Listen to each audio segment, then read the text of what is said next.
ये कोई बुरी बात नहीं। कर्नल शैलेंद्र जवाब दीजिए इनका। बता रहे कि जिस्म का हिस्सा था बांग्लादेश पाकिस्तान के, तो जो जिस्म का हिस्सा था वो वापस मिल गया है, लिहाजा ये भाईचारा दिखाई दे रहा है। समझ रहे मतलब इसका? तख्ता पलट के बाद ये तब्दीली विचारों में भी। नमस्कार इरशाद साहब, आज आपने फिर से गलती कर दी कुछ ऐसा बोलकर जो आपको शायद नहीं बोलना चाहिए। मैंने टोका भी था, मैंने टोका था आपने इसी कह बात दिया कि वो पार्ट जो आपका था, तो वैसे तो पाकिस्तान भी हमारा था, तो वापस ले लें। पीओके भी हमारा था, वापस ले लें। नहीं इरशाद साहब, ऐसे काम नहीं होता। हिंदुस्तान अब आप बोल देंगे सालों देखो देखो देखो देखो बीच में कौन बोला? अब बीच में कौन बोला? इरशाद जी सुन लीजिए, मैं आपके पास आऊंगी। इरशाद साहब, आपके साथ मेरी बड़ी अच्छी पटती है इस बात पर कि हम एक दूसरे को सुन सकते हैं कम से कम। तो सबसे बड़ी बात, अगर आप फिर चल पड़े कि किसका क्या था, तो फिर तो साहब आपके लिए थोड़ा कष्ट हो जाएगा, क्योंकि फिर तो हमें सबको अपने पास वापस ले लेना चाहिए। आपके शब्दों को मैं इंटरप्रेट कर रहा हूँ।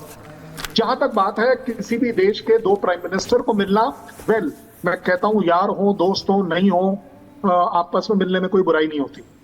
जहां तक बात है इस्लामिक बनना, पाकिस्तान को देखकर या पाकिस्तान की राह पर चलना, क्या क्या पाया पाकिस्तान ने?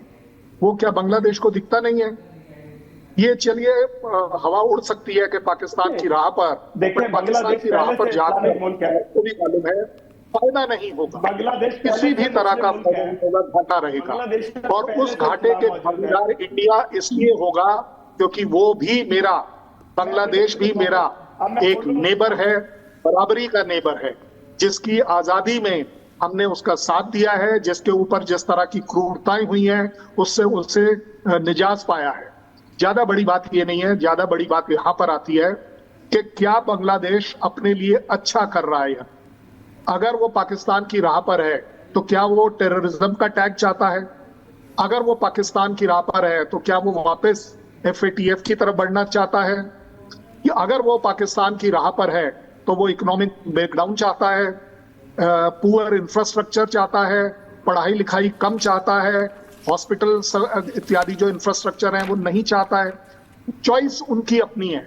सो मुझे लगता है अगर मैं आपसे थ्योरेटिकली भी पूछ लूं ना कि क्या आप बांग्लादेश को मैनेज कर पाओगे अपनी इकोनॉमी में, आपको मालूम है सवाल का जवाब। लेकिन सवाल साथ ही में जांजवा जी ये भी है, यासिर जांजवा जी ये भी है कि क्या ये मान लिया जाए अब कि जो तख्ता पलट हुआ बांग्लादेश में, उसके पीछे की जो स्क्रिप्ट थी, जो पूरा का पूरा ब्लूप्रिंट था, फुटप्रिंट था, वो तैयार किया गया पाकिस्तान में बैठ के? इसके कारण भी गिनवा दूंगी मैं भी कुछ देर में। अनामिका जी बहुत शुक्रिया, आपने मुझे इनवाइट किया। पहली तो बात यह है कि आप लोगों का ये बुखार क्यों नहीं उतरता है कि पाकिस्तान बैठ के बांग्लादेश में ऑर्केस्ट्रेट कर रहा है कुछ। ये बांग्लादेश का अंदरूनी मामला है, आप बंगालियों को डील करने दें। कर्नल साहब आप बिल्कुल, आप कर्नल शैलेंद्र आप हौसला कर लीजिए। आप बिल्कुल, मैं आप की बातें बड़े अच्छे तरीके से सुनता हूँ, बड़े मुहज़्ज़ब तरीके से आप बोलते हैं, लेकिन मैं सिर्फ ये कह रहा हूँ कि हम लोग ये स्टॉर्म इन द कप क्यों चाहते हैं। एक पाकिस्तान का प्राइम मिनिस्टर UN के इजलास में गया हुआ है, आपके एक डिप्लोमेट यहाँ पे बैठे हुए हैं। This is part of normal protocol कि वो मालदीव्स के प्राइम मिनिस्टर को भी मिला है, शहबाज शरीफ मालदीव्स के प्राइम मिनिस्टर को भी मिला है, बांग्लादेश वाले को भी मिला है, और बहुत सारों को भी मिल रहे हैं। तो इसमें क्या बुराई है? अब जहां तक रह गई बात कि जो कुछ हुआ है बांग्लादेश में पिछले चंद महीनों में, उसमें पाकिस्तान का हाथ है, ये तो आपका ख्वाब है और ख्याल है। जो जमाते इस्लामी संगठन जो अब तक बैन था बांग्लादेश में, 2013 में शेख हसीना ने बैन कर दिया था, तख्ता पलट के तुरंत बाद 1.5 महीने के अंदर उस पर से बैन हटा लिया जाता है। ये वो संगठन है जिसके ऊपर आरोप लगे कि जो आंदोलन था नौजवानों का, उसको भड़काया गया, उसको कैप्चर किया गया, और ये वही संगठन है जिसको लेके अब कयास ये लगाए जा रहे कि इसकी पूरी चल रही सरकार में पूरा दखल है। लौटूंगी मैं आपके पास, किस बीच पाकिस्तान में जो कुछ भी चल रहा है उसको लेके बयान आया है मरियम नवाज का, पहले वो सुनवाते हैं आपको, फिर आगे की बहस। कोई एम्बेसडर आए हुए थे नवाज शरीफ साहब के पास, तो मैं किसी मुल्क के एम्बेसडर थे, मैं भी उनके साथ बैठी थी, तो उन्होंने कहा कि ये जो इंतशार है पाकिस्तान के अंदर, इसके बारे में आप कैसे देखते हैं? तो नवाज शरीफ साहब ने कहा कि हम इसी इंतशार में बड़े हुए हैं, यही इंतशार में हमने पॉलिटिकली ग्रो किया है, और आज भी हमारे लिए कोई नई बात नहीं है, पाकिस्तान में ये सदा से होता है। इरशाद जी, यासिर जी, आप लोगों की पोल तो मरियम नवाज खोल रही है।